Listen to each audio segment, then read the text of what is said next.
I tried using one of every troop and spell in Clash of Clans, and it was surprisingly strong. Used it in Legends League and in War, and we had some amazing results. Here is the crazy Noah's Ark army I've been coming in with. You can see how long the scroll wheel is.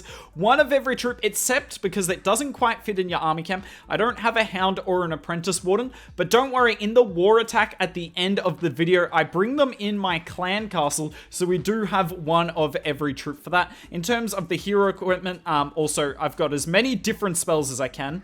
In terms of the hero equipment, are you serious? You're not going to let me show your hero equipment? You're going to force... Anyway, here is the hero equipment here. This is my free-to-play account, so this should be achievable for most of you. Not super high-level equipment, but we're definitely going to need that fireball, because without it, this strategy, well, it would probably be even more difficult than it is currently.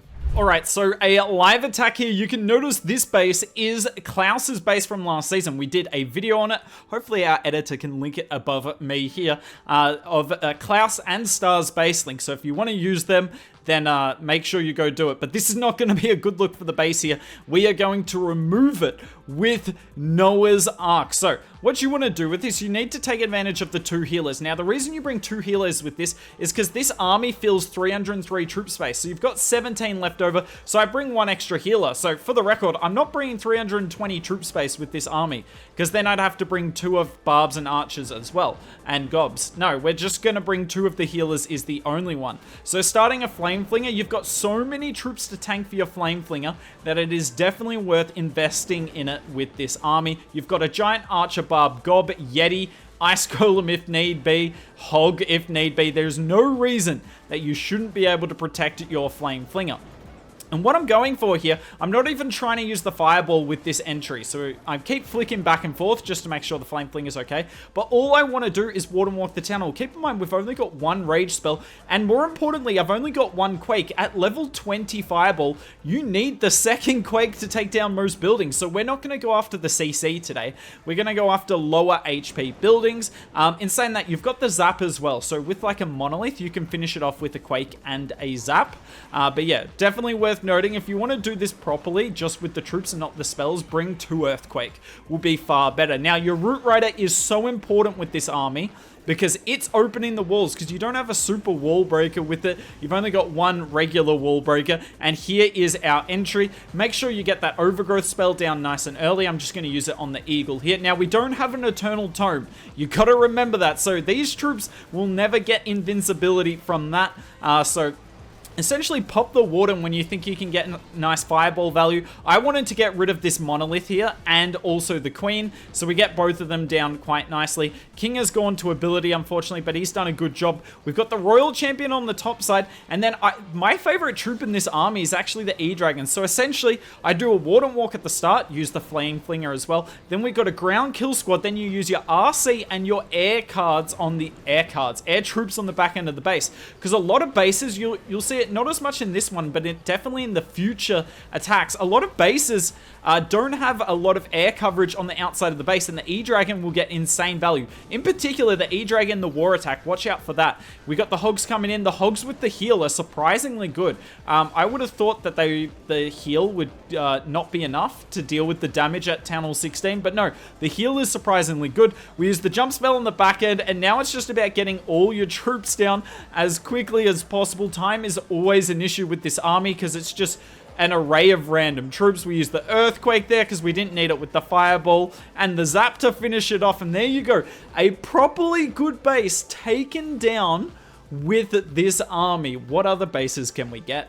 What about a diamond base? Diamond bases aren't that popular, but there's definitely a few of them around. So what I'm doing here is I'm trying to get my Fireball to target the Expo here, because I can get rid of the Invis Tower and then damage the Monolith. And I believe if I if I Quake and Zap it, it goes down. But from memory, I forget to Zap here. So you're going to see Hooked making a big error here. I was still learning the army. This was in my first couple of attacks. So we put the Quake down, activate the Town Hall, and then we pull the Warden away immediately. Keep in mind, you've only got 2 healers, so you've got to keep him alive. He will go down super quickly. Using the Yeti and the P.E.K.K.A. on the outside, and then the Golem, heroes, Titan, Valk, Ice Golem, get it all going, and then we've got the Flame Flinger for the Town Hall, and yep, you can see I forgot to put the Zap on the Monolith, but if you do put the Zap in the Quake, that is enough with a level 20 Fireball. Now, I've forgotten to do the overgrowth here. Here's the thing, right? A lot of my attacks today, you'll see me make errors because this is one of the hardest attacks I've ever done to control because you've just got so many different troops. I couldn't imagine doing this with a single troop bar. That would be crazy. Now, unfortunately, my Headhunter gets sniped by the Eagle. Yeah, that was not nice. And then that is a terrible freeze. We've got the Skeleton and then the Jump Spell. We pop the King ability. I actually think this army would be stronger with the Spiky Ball than the Rage Vial, because you've got the Rage Gem on the King anyway. But that's just my opinion. If you don't have the Spiky Ball leveled up, that's fine. Now it's all about figuring out where you can sneak in your air units. Pop the Queen earlier than later, because the healers are super nice. Not just for your Queen, but for the other troops. Dragon Rider was raged for a second. Queen and Dragon Rider finish it. Then we've got the RC from the right-hand side. And this attack looks doomed. But I don't think you guys realize how broken hero equipment is until you triple with armies like this. Don't get me wrong. It's fun doing this army because it forces me to think and come up with new ways to take down the base. But I can't do this without hero equipment at the strength that it is. So RC ability. We're going to heal and rage. Yes, I've got so many spells for my hogs here. We're just going to completely wreck this compartment. Unfortunately, my Zap was a second late to stun and reset the scatter. But look, the RC gets through the entire back end, and that is an easy triple. Just got to get the Fireball value, Flame Flinger value, and just not mess up the rest, and the RC can clean it up for you. Look at that E-Dragon and Dragon. A lot of the time, my troops were left alive at the end because they got nothing better to do, and yep, you can see me screenshotting that to send to my friends. This is my favorite attack of the lot. So generally with Fireball on bases like this, you want to try and use the Fireball in the core of the base. But I'm trying to use the Fireball on my Warden Walk because it's so hard to get value with a 2 healer Warden Walks. But we're going to try and give it a go here. So tanking nicely for the multi-mortar. We've got the Flame Flinger on the right-hand side. And we're going to come in with our troops. Warden Walk's just gotta get rid of whatever you can. By the way, if this base is symmetrical, this base isn't perfectly symmetrical, but if it is, generally you want to Warden Walk the Royal Champion more so than the Queen, because you're more likely to outrange the Royal Champion. Your Warden does that about 60-70% of the time, will outrange the Royal Champion, whereas he'll only do it 10% of the time, maybe 20 on the Queen. And even then, it's generally only for a few shots. So the Warden's walking up, and at this time, I was deciding whether I use the Fireball on the Mortar here and get the CC. Well, I can't take down the CC, but I didn't know that at the time. This was one of my very first attacks.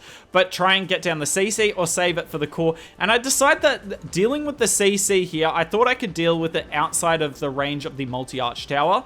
As you can see, I was very wrong. But I didn't mind dealing with the CC here. There was not too much damage on the Warden, assuming that the multi-archer tower was down. But as you can see, it was not. But all I had to do here was freeze and then use the Ice Golem. So you'll see me place the Ice Golem. And that's going to take 2 of the shots of the multi-archer tower. But also when it dies, obviously, look at this. Going to freeze up everything nicely. So we got the E-Dragon on the top side. Look at this. There's no air defenses in the area, so the E-Dragons can get surprisingly good value, even though they path terribly. Look at that. Chain value galore. My King ability goes off early, which sucks. Not much you can do about that. And at this stage, we got a little lucky that the Root Rider opened up the corner wall. Now, everything targets the core. I get the Fireball and the Quake down. The Invis does go off. But look, the E-Dragon and King have set such a good funnel. We've got the Yetis coming out the bottom that our troops are going to go to the Town Hall anyway. It was a little lucky, but yeah, couldn't quite believe it. I realized at this point I'd forgotten to put the Overgrowth down, so I used it there. And have a look at this compartment at 6 o'clock.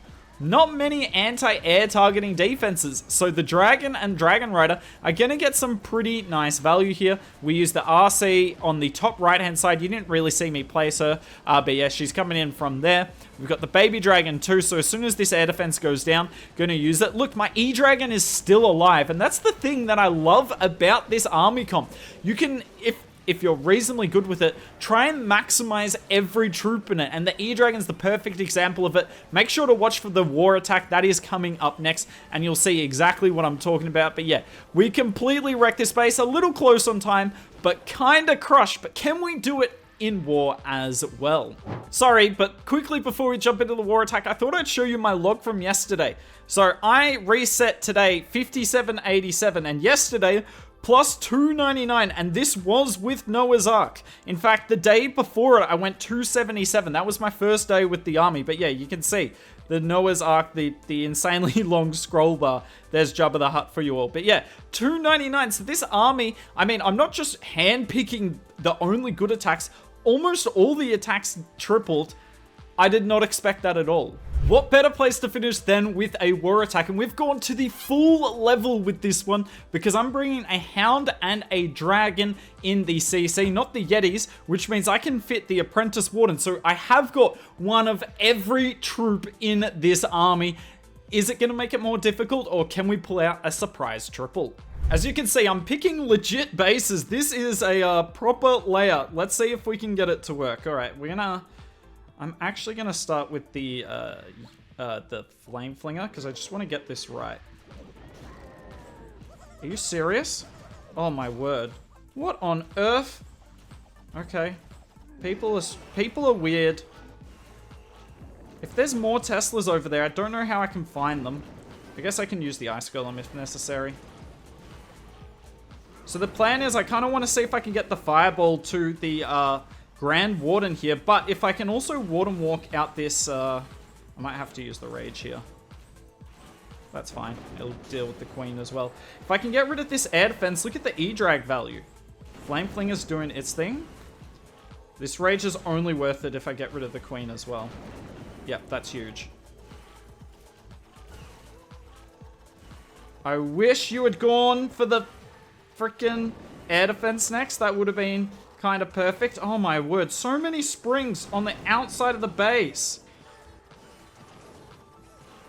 Jeez, I just about lost him.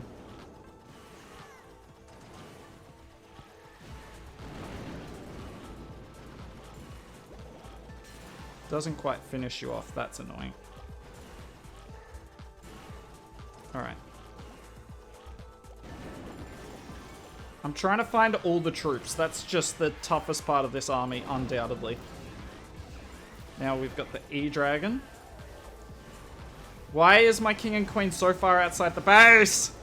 Oh, this is bad. I mean, my Warden is completely down. Everything has gone wrong. The Flinger opened. My Queen... Why can't my troops do anything right? Look at them, there's no troops in the core except my King now. Sadness. Respect to this E-Drag though. Oh, I forgot the P.E.K.K.A. The P.E.K.K.A. would be definitely nice.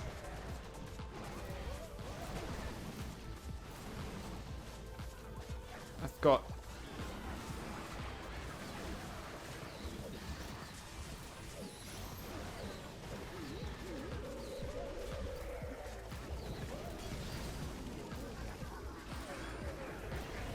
I did not mean to place that jump there. Obviously, I did not mean to do that.